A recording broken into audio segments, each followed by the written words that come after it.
فرماتے یہ صفا کی دو صورتیں ہیں، ایک صفا کا ظاہر ہے، ایک صفا کا باطن ہے۔ فرمایا دونوں اللہ نے صدیق اکبر کو عطا کی ہیں۔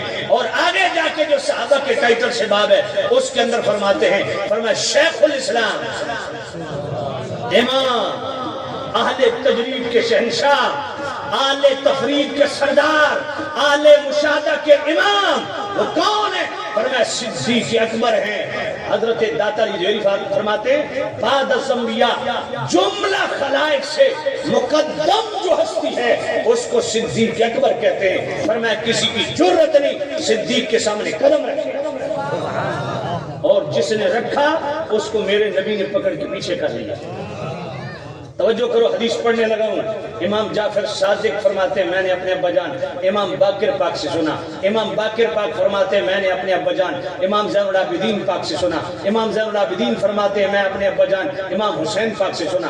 امام حسین پاک فرماتے ہیں میں نے اپنے ابا جان مولا علی پاک سے سنا۔ مولا علی پاک فرماتے ہیں میں نبی پاک کے ساتھ چل رہا تھا۔ یہ فضائل الصحابہ امام ابن حنبل کے اندر بھی ہے، مجموع زوائد کے اندر بھی ہے۔ میں حضور کے ساتھ چل رہا ہوں، حضور کے دائیں طرف صدیق اکبر چل رہے ہیں۔ اچانک حضرت ابو دردہ آگے بڑھ گئے، میرے نبی نے آگے بڑھ کے ابو دردہ کا بازو پکڑا، پیچھے کھینچا، فرمایا اے ابو دردہ اس ابو بکر کے آگے چل رہے ہو کہ اس دھرتی پہ سورج نے امتوں میں نبیوں کے بعد اس سے افضل شخص نہیں۔ گلی گلی نگر نگر، گلی گلی نگر نگر، حضور لا کے ذرا محبت نال، گلی گلی نگر نگر، گلی گلی نگر نگر، گلی گلی نگر نگر۔ آج اس ابو بکر صدیق کی افضلیت پہ لوگ انگلیاں اٹھا رہے ہیں۔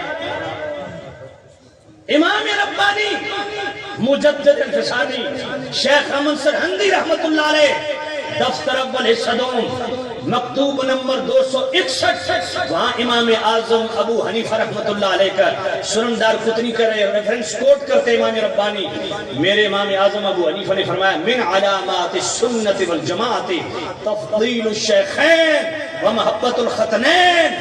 حضرت امام ربانی رحمت اللہ علیہ اپنے مکتوب نمبر 266 میں یہ امام اعظم ابو حنیفہ کا قول لاتے ہیں۔ فرمایا سنی کون ہوتا ہے؟ فرمایا سنی اسے کہتے ہیں جو نبیوں کے بعد ساری امتوں میں بشمول امت محمدیہ سب سے افضل و اعلیٰ ابو بکر و عمر کو جانتا ہے،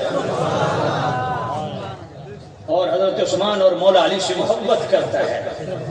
اور پھر یہی امام ربانی مجدد الفسانی یہی دفتر اول اور جناب والا دفتر حصہ اول دفتر دوم مکتوب نمبر 202 امام ربانی پاک فرماتے ہیں کسے کی حضرت امیر را افضل از صدیق گوید از جرگہ اہل سنت میایت۔ امام ربانی پاک فرماتے ہیں جو ابو بکر سے کسی کو افضل جانے، کسے کہ حضرت امیر را افضل، امیر سے مراد کون ہے؟ مولا علی۔ فرمایا جو مولا علی کی تفضیل کا قائل ہے مولا علی کو ابو بکر پر فضیلت دیتا ہے، فرمایا امام ربانی فرماتے ہیں وہ اہل سنت سے خارج ہے۔ دین امام ربانی کو نہیں سمجھ آیا۔ اور پھر میں یہ بھی گزارش کرتا ہوں دینی مدارس میں ہمارا جتنا خانقاہی سسٹم ہے، میں یقین سے کہتا ہوں امام ربانی اس دفتر حصہ دوم دفتر دوم مکتوب نمبر 36 اس کو سبقاً پڑھایا جانا چاہیے۔ اگر آپ اجازت دیں تو وہ مکتوب کی چند اقتباسات آپ کے سامنے رکھتے ہیں۔ مکتوب نمبر 36 میں امام ربانی پاک کیا فرماتے ہیں؟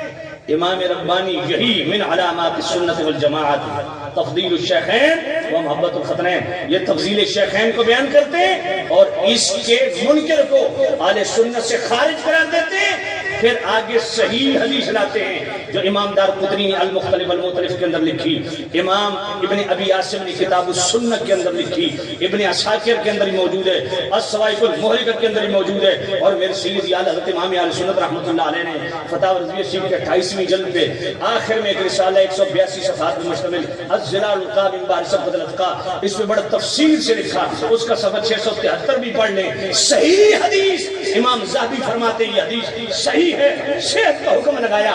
مولا علی خود فرماتے لا اجد احد فضلنی علی ابی بکر و عمر الا جلت حد المفتری۔ مولا علی فرماتے ہیں میں نے جس کو دیکھا وہ مجھے ابو بکر و عمر پر فضیلت دیتا ہے، وہ مفتری جھوٹ ہے، میں اپنے ہاتھ سے علی اس کو 80 کوڑے لگاؤں گا۔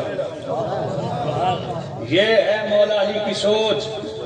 مولا علی فرما رہے ہیں جو میرے نام پہ مولائیت کے نام پہ مولا علی کی تفضیل کا قائل ہے، مولا علی فرماتے ہیں اس نے لمحہ کو دی تشریف کٹو تک گرنے کے مارو، مفتری دی حد لاؤ۔ یہ کون کہہ رہا ہے؟ مولا علی کہہ رہے ہیں۔ اور میرے آل حضرت نے کمال کی بات لکھی، فرمایا لوگوں سوچنے کی بات یہ ہے کہ یہ تفضیل شیخین کا جو مسئلہ ہے یہ قطعی ہے یا ظنی ہے؟ آل حضرت فرماتے ہیں مولا علی سے پوچھ لو، مولا علی تو اس کو قطعی سمجھتے ہیں، اگر قطعی نہ سمجھتے تو کبھی مفتری کی حد نہ لگاتے۔